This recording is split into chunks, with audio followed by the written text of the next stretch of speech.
Do you have, like, things that get sort of stuck in your head, like you can't stop thinking about them because they confuse and upset you? You don't understand why.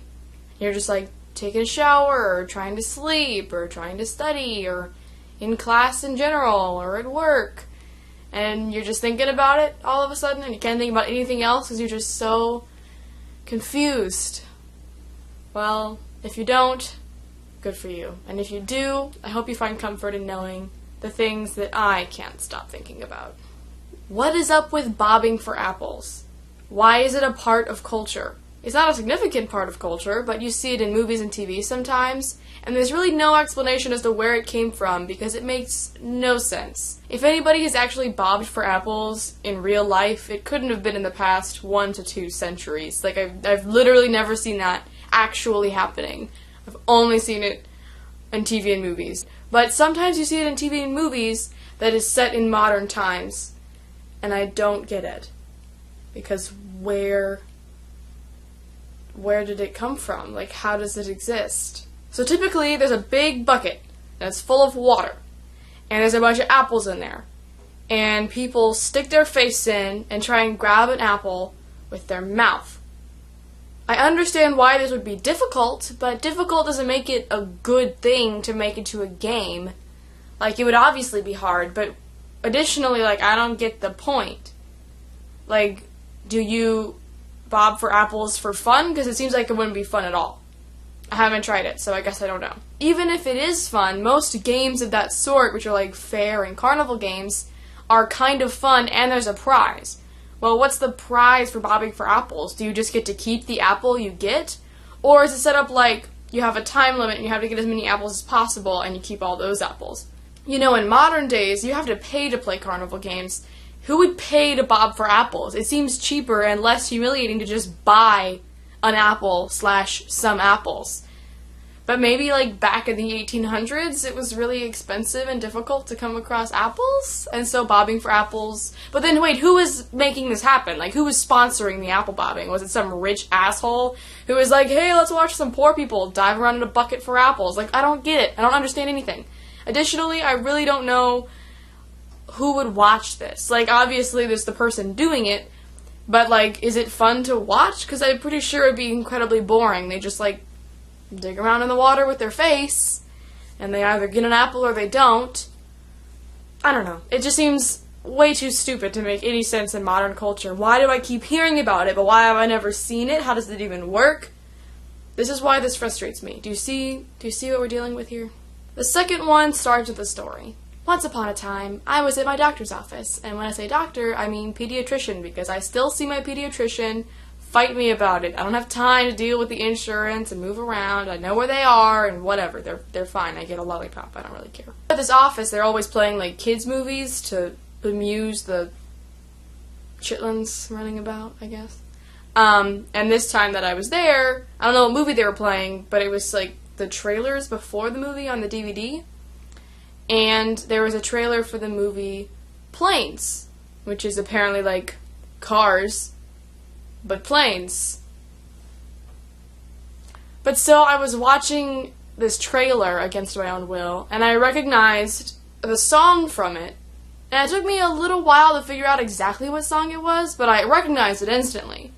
And even before I knew exactly what song it was, I knew that I was uncomfortable with the fact that I was hearing it in this setting. And then I realized what song it was. It was More Human Than Human by White Zombie. If you have not heard that song before, then you maybe won't know why it's not appropriate. So since I can't play any of the content for you, I'm going to go ahead and give you a link. Here's a link to the trailer. It's going to be like right here. A link to the trailer that has the song in it. And then I want you to listen to this, which is a link to the album version. This is the radio edit. This is the album version. If you don't feel like doing that, then I'll just explain it for you. So spoilers if you're going to click those links. The original intro, the exact same intro they used in the Planes trailer, the original non-clean edit has, how can I put this? It has samples of the audio from a porno playing over it. That's the kind of song we're dealing with here. It doesn't... Oh my god. Oh my god.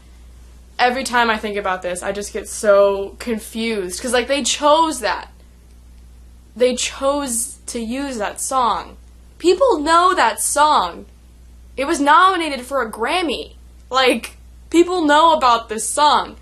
I don't understand how they thought no one would... Or maybe they did, but I don't even know.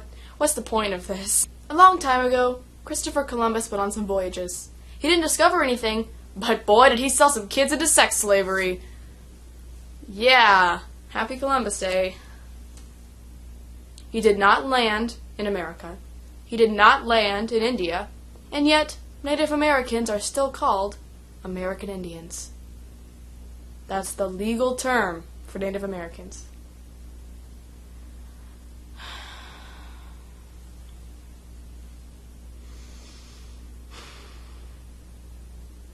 Girl. No. We've been wrong.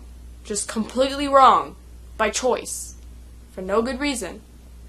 For 500 years. And counting.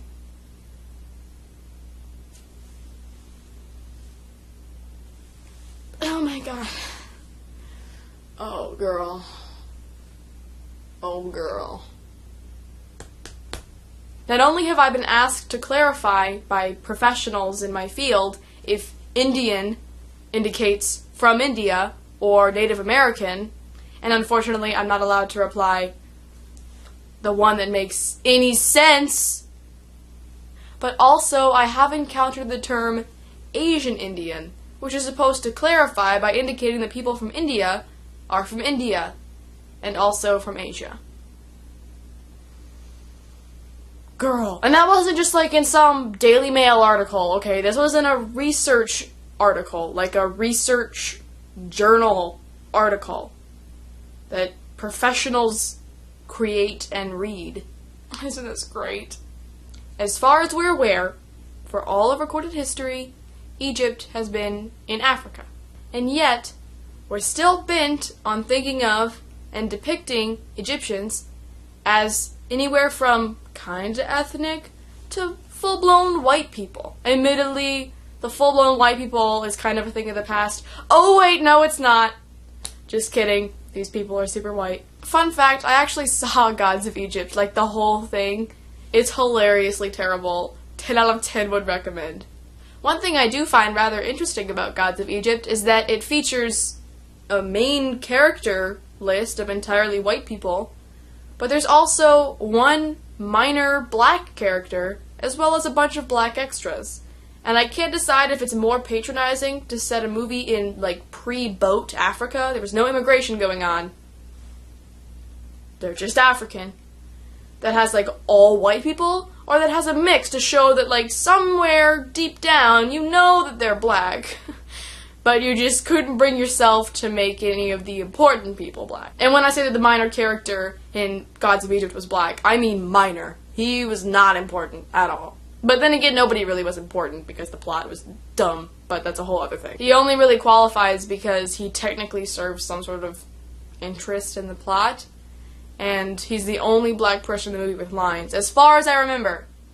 Gods of Egypt fandom are free to correct me, but I'm pretty confident he was the only one with lines. And there might have been people of other ethnicities, but frankly that isn't much better, because you'd still be wrong about the ethnic makeup of Africa pre-boat.